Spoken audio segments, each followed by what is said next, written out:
The mummers in the little theater of the air.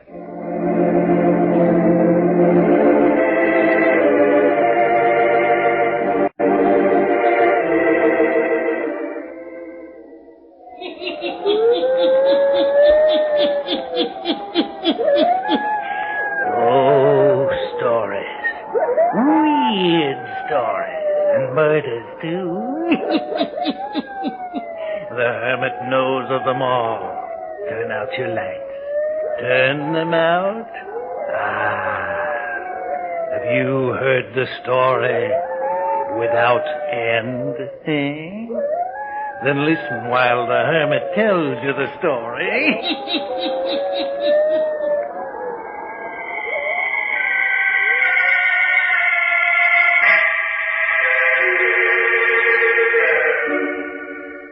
This is a story of love that has no end, of the deep, dark shadows of sorrow, of dreams that span the bridge of time.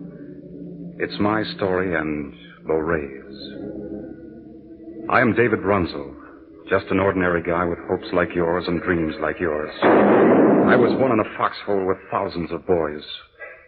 And in the nighttime when the enemy was pouring all they had on us, I did what a lot of fellows did. I put my mind on other things, but not so my pal Jim Green.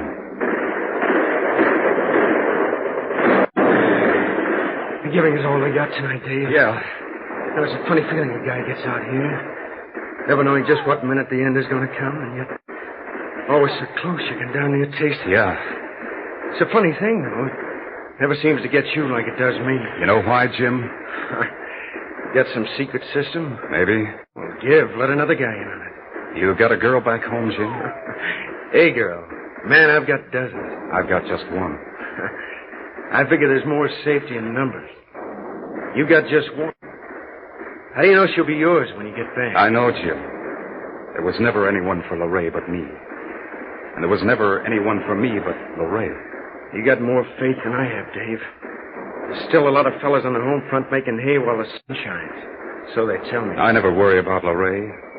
She's always with me. Always.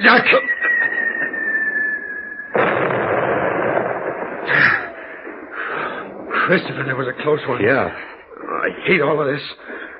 Why do we have to be out here, our bodies targets for death? Quiet, Jim. About something else. You're a fool, Dave. You don't have any more chance than I have. But I have. I've got faith. You know what, Jim? It always seems that Lorraine is right beside me. Sometimes walking in front of me, shielding me from enemy fire. That's rot. You don't have to believe me, but I know it's true. I can feel her presence tonight more than ever. I know she's here beside me. You expect me to believe in such a thing? As if a person a million miles away could protect you in this foxhole. What's more, it's getting hotter around here. We're in for it tonight. Safe, Jim. Safe. I'm afraid, Dave. Let Lorraine protect you as she does me. Down, they've spotted us. We gotta move out of here. Jim, don't be a fool. It ain't safe here, I tell you. They're zeroed in on us. Jim, come back! Oh. Jim! Oh, Jim, I told you to stay by me. Lorraine would have protected you. Jim!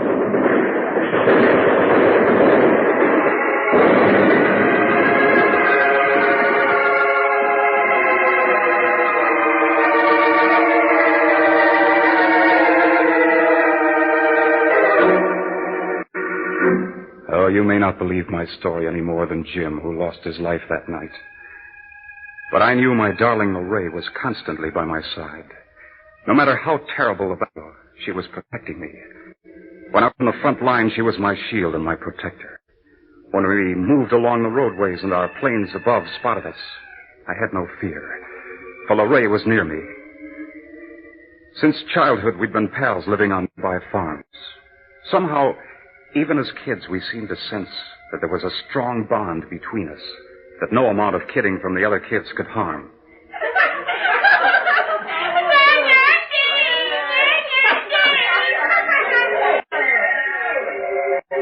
They're all laughing because you're walking home with me, Dave. As if I care.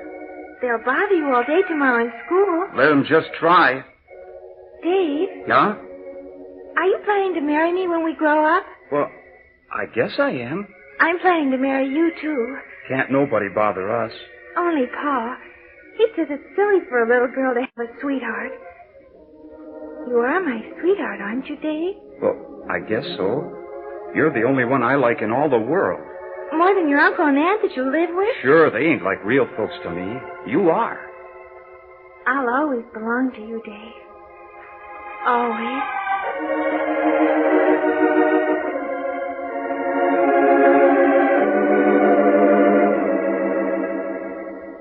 And that's the way it was, right up through the years. We always belonged together. Maybe it was because I didn't have any real folks. I was an orphan, and the folks that adopted me let me call them aunt and uncle. They were good to me. Uncle Henry planned to let me run the farm when I got through my course down at agricultural college. And someday, the farm would be mine. And Lorraine and I, we planned to be married just as soon as I finished my school course and began to run the farm. And then, along came the war, and I had to go. And the evening before I left, Lorraine and I walked to our favorite place for meeting, in the woods, just beyond the clearing of Uncle Henry's place. We had a favorite old log there where we could peer through the clearing and see the house and hills beyond. And a patch of sky to the west, where the sun dipped down from sight and sent colored streamers out into the sky. And here, when night came, we could look up above the treetops and see the stars and watch the old moon come riding forth into a purple field. Our trysting place was like a seat in a cathedral. Everything good and clean in life was close to us there at our meeting place in the woods. It was here that we said goodbye. You don't want me to come into town and go to the station, Dave? Don't you think it's better to say goodbye here? We'll never say goodbye, Dave. Never. No matter where you go. I'm always going to be with you. Sure. I kind of feel like that, too.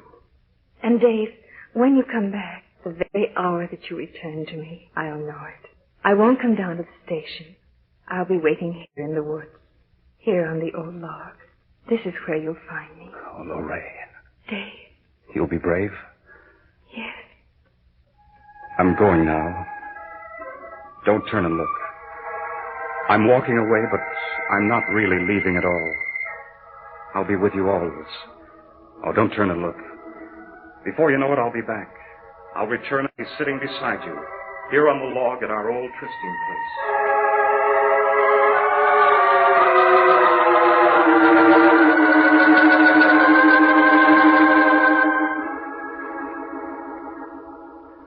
And so it was that all during the long days of war, I never felt that I was really away from Lorraine at all, or that she was absent from me.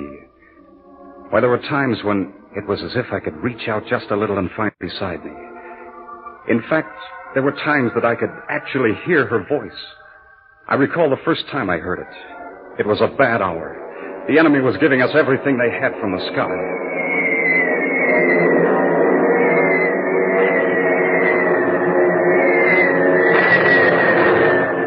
Fellas I knew and liked were dropping all around me.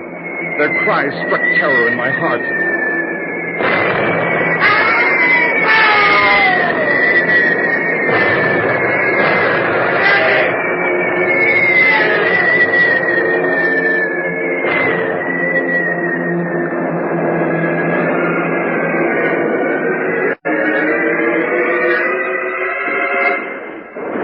In the midst of all the hellfire and dying, the pain and the terror, just as clear as a bird call on a silent night, I heard Lorraine's voice for the first time. Do not fear, my darling.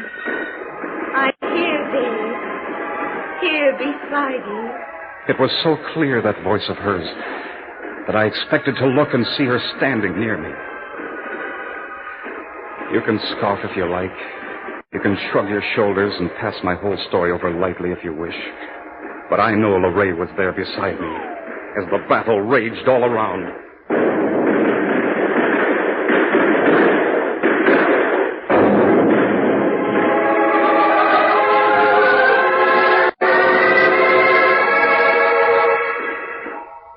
And then it was over. The war was over.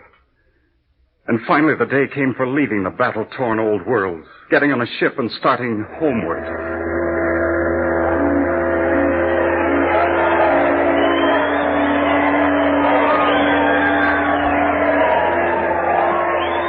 There was shouting and rejoicing. There was singing and laughter. There was hope about to be fulfilled. There was home just beyond the horizon. We were at sea. Then we were in the harbor. Then on shore. And then soon discharge. I'd made up my mind I'd return without a word to anyone. Yes, I'd fool Lorraine. She said she'd know the very hour that I'd be returning. I wouldn't have to tell her, she said. The very hour that you return to me, I'll know it. I won't come down to the station. I'll be waiting here in the woods. Here on the old log. This is where you'll find me. Yeah. We'd see how good she was. We'd test that second sight of hers, that intuition. All the while on the train that carried me towards home, I kept chuckling to myself. We'll see. Just see if she will be waiting on the old log when I come walking into the woods.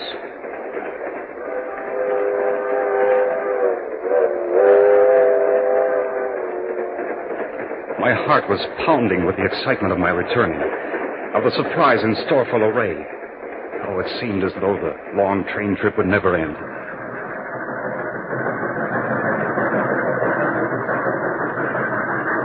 Finally, we pulled into the station. There was a little bunch of town folks around the old depot. I didn't want to see anybody. I waited until the train was almost ready to leave, and then I jumped off on the opposite side. I took to the fields that led out to the road to where our farm stood. It was autumn. Already there'd been a frost, and the old maples in the woods were dressed in scarlet, brilliant red.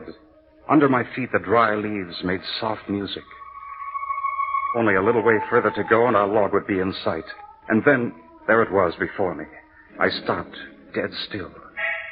I couldn't move. For there she was. There was Lorraine, seated on the log just as she'd promised. The setting sun made her all golden. Her fair hair was touched with it, and sparks of light danced upon it. She was looking right at me. Now she was standing, her arms stretched out to me. Oh, Dave. Oh, you knew. Yes, Dave. You knew I was coming. Yes, my darling. Just as you said you would know. Yes. Oh, darling Lorraine, you've never been absent from me. Not for an instant. No, Dave. You followed me wherever I went. Yes. There were times when I actually heard your voice. Of course. What did you say to me? Do you remember what you said? Yes. Tell me. I remember. I said, do not fear, my darling. I'm here, Dave. Here beside you. Yes. That's what I heard you say. We will never be separated, Dave. Never. Of course we won't. Not now. I'm home safe and we'll never be parted again. Never let anyone tell you differently. Never let them say that we are parted. Oh, what do you mean? We're together. We can't be parted, not ever again. Dave. Oh, my darling. More beautiful than ever. But you're so cold. Night is coming. It's chilly here in the woods. I must get you home. Try and catch me. Try and catch me, Dave. Well, hey. You can't run away from me like this. Wait, I'll catch you. I'm a pretty fair runner these days. Don't you know I've been in training? Hey, you can't hide from me. Well, what do you know? You've pulled one on me. I can't see you anywhere. Lorraine, where are you? Say, you can't run out on me like this. I'll find you. Huh. Well, what do you know? Got out of my sight. Okay, honey, you win. If you can hear me, I'm going up to the house to clean up a bit. See Uncle Henry and Aunt Martha. But I'll be over to your house on the stroke of 7. Do you hear me? At 7. And tomorrow we get the license to be married. Lorraine, can you hear me? The license to be married.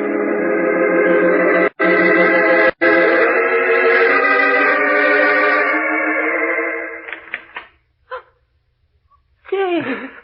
Oh, Dave. Oh, Henry. Henry, it's Dave. He's home. Here, my boy. You're home safe. Oh, what a grand feeling to see you two. Don't he look wonderful, Henry? Taller than ever and filled out, too. Oh, we're glad to have you back, David. Glad you made it safe and sound. I tell you, there wasn't a chance of me not making it.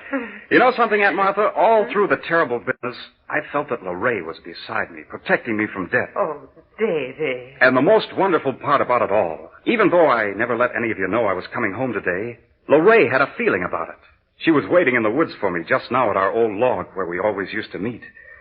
What did you say, Dave? Lorraine was waiting in the woods for me. I just left her. She sensed that I was coming home today, and just like we planned before I went away, she was waiting for me in the woods. My boy. Henry, you gotta. Didn't you get our letters, Dave? Well, sure, I got some, but mail hasn't caught up with me now for a long time. David. Oh, David. What's wrong? What is it? Well, David, it's like this. She couldn't have met you in the woods, David. Lorraine couldn't have been in the woods just now. But she was. I just saw her. No, David, no. Lorraine died, my boy. She passed away just a little while after you went overseas. We wrote you. We finally wrote you about her death.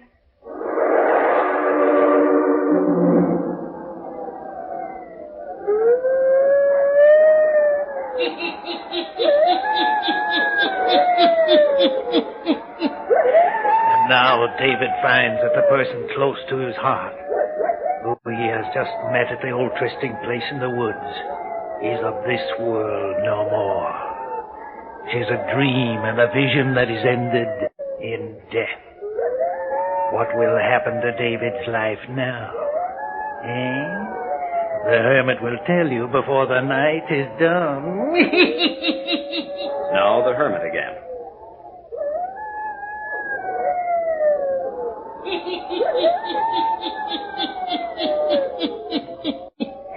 And now David Runslow goes on relating the story of his life to the hermit. Listen.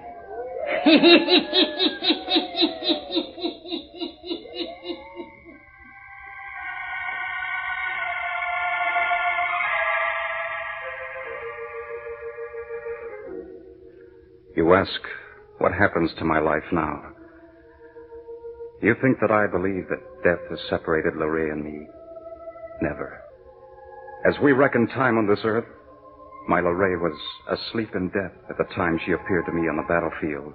She was not of this world when, in returning home, I met her in the woods at our old and destined meeting place.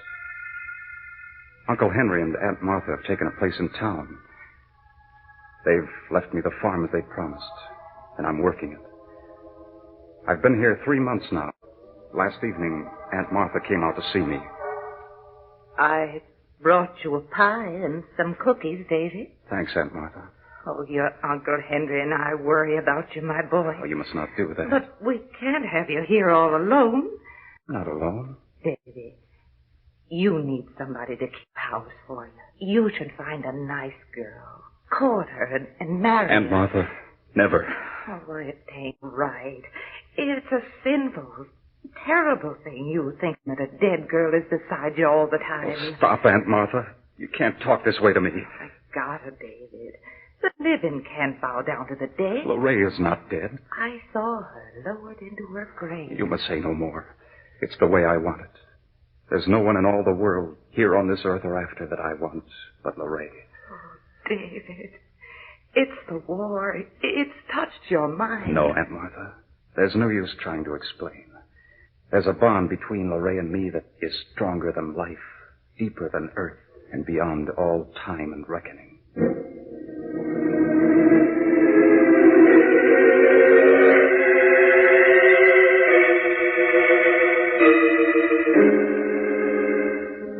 Sometimes I wonder. I puzzle over the why of it all. Why am I left on earth alone?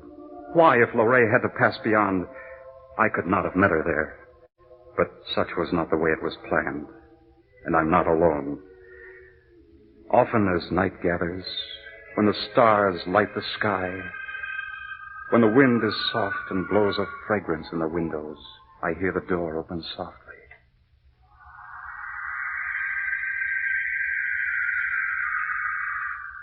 Lorraine? Yes, David. I am here. I can feel your presence, but I cannot see you. I cannot always return to your sight, but I am ever present. Yes, I know. I will always be near you. Oh, why can't I, too, die that we may be together? That I cannot answer. There will be an hour. Time for meeting. You will never appear to me again like you did in the woods when I came home? No, my darling. Not until the final hour. Until my death, you mean? We do not call it death. We who love, for love is stronger than death, my darling. Love is of the spirit, and the spirit never dies.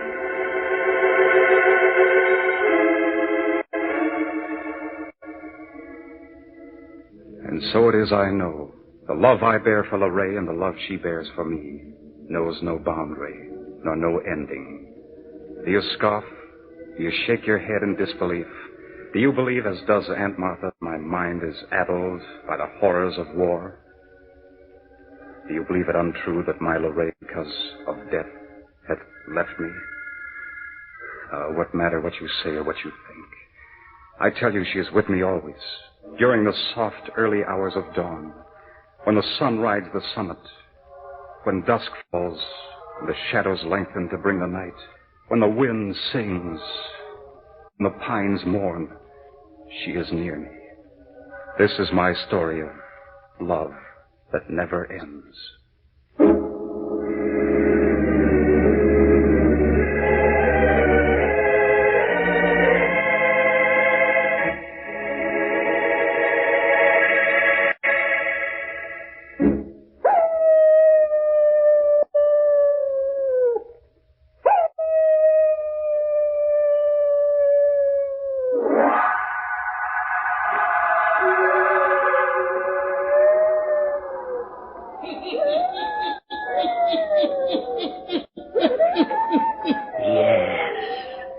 This is the story of David Rudsell, a boy who believes in a love stronger than life or death.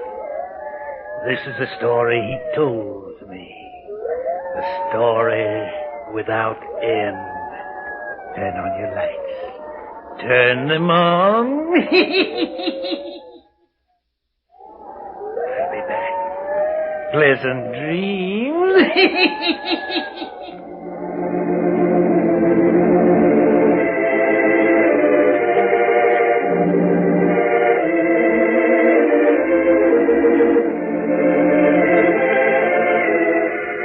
All characters, places, and occurrences mentioned in the Hermit's Cave are fictitious, and similarity to persons, places, and occurrences is purely accidental.